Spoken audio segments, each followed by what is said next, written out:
Okay, so I'm going to show how to repair this output motor stall error on this HP OfficeJet Pro X476dw MFP.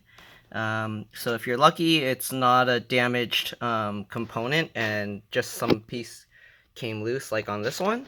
So what you have here is you'll have to open it up. So make sure, shut it off properly. Press the power button.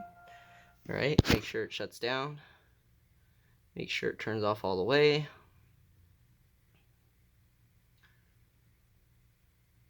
Okay.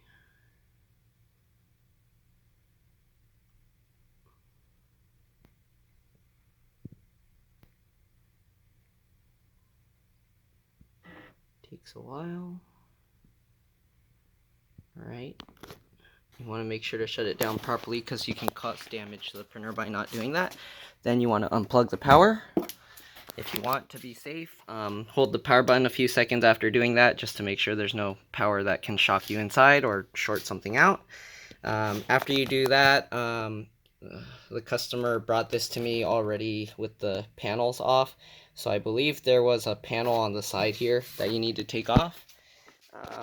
And then once you remove that panel, there's one screw here holding this back panel in place. So just remove that panel, okay, or that screw.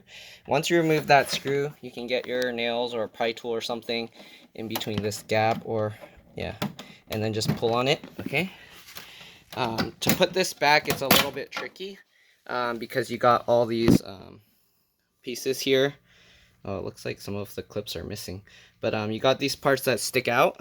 So what you have to do to put this back, you have to, let's see, you have to insert it at an angle like this and make sure that these clips here all go behind the part right here, okay.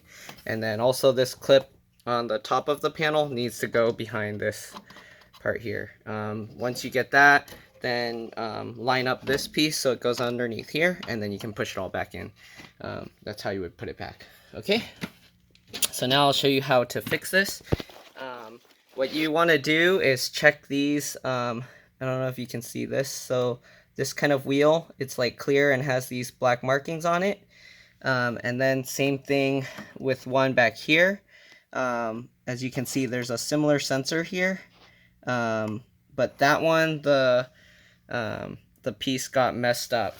So what you want to do, they use kind of not very good glue. So I got some double stick tape, and then what I did was I stuck it to the back of this wheel like this. You want the numbers, I don't know if you can see it, it's hard to see. Let me see if I block it. So you want the numbers that are facing the right way, not backwards. So you can see the 12, 1, 2, 3, 4, 5. You want that facing outwards, okay? So you want that going out towards you. And then I don't think it matters though, because what it sees, what the sensor actually looks at are these, if you can see the black part, it's actually a bunch of lines. And there's a little sensor in there that when it turns, it can see that the lines are moving. And that's how it knows that that motor is actually working and turning. So to put this back, if it fell off, check. If you don't see it on that white wheel right there, then you'll have to check. It might have fallen somewhere in the back here, okay? So this, I don't know if this one would fall off too, but it's possible. So to replace this, you don't have to take these cables out, but I would do it just to be safe so you have more room to work. So what you want to do is there's these two black ribbon cables here. What you want to do is you grab it, let's see, and try and pull it straight back. Just pull on it straight back like that, okay? To put these back, you basically line it up, and then you use your fingernail to push on just the blue edge, like try and get your nail on the edge of the blue plastic piece, and you can push it back in. Just go from side to side slowly until the whole connector is back in. It's hard to show this while recording, but basically I'll show you on this small one. Let's see if I can show this. Oh, it's too blurry because the other connectors. Okay. But basically, there's this blue part. You can't really see it in the camera, but what you do is you use your fingernail and you get on that piece right there, like that's sticking up, and you just push it back into the slot. So that's how you would put it back, okay? So again, with like the same as the other one, you just grab it, you zoom back out, okay?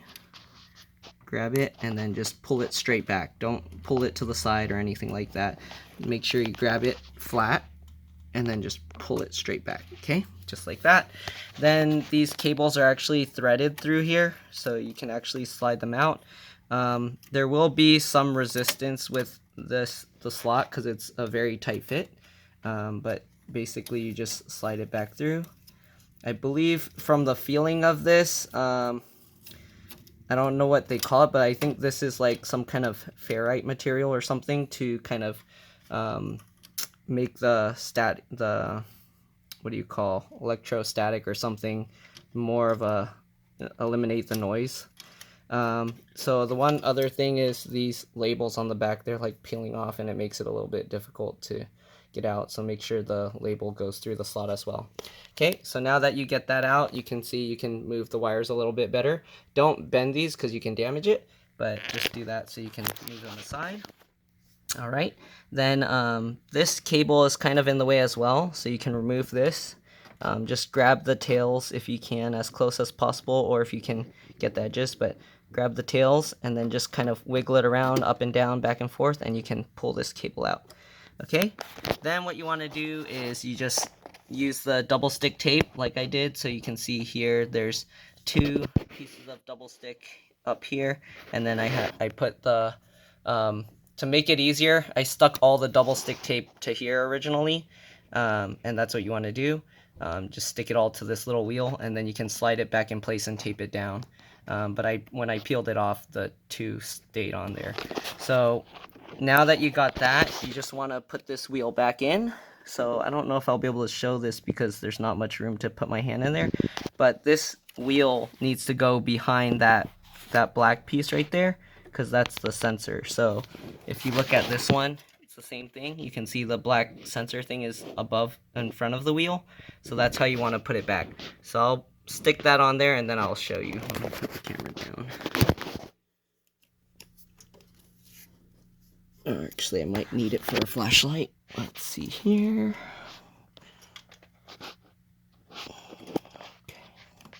So remember, you want the numbers facing forward.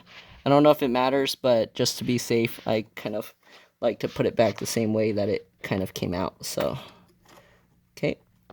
So let's see. I don't know if I can show this. Maybe I'll look at it in the camera if we can. So you slide this behind that black piece like that, and then you just line up the hole and push it on. And once you get that, it should solve the issue. So let me finish this.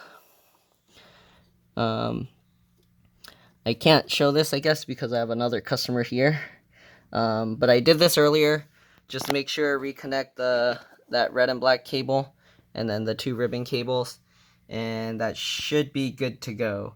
If you have any questions or comments, just leave them in the comment section below, and I'll get back to you as soon as I can. If this video helped you, please like and subscribe because that'll help me. Alright, thanks for watching. Bye.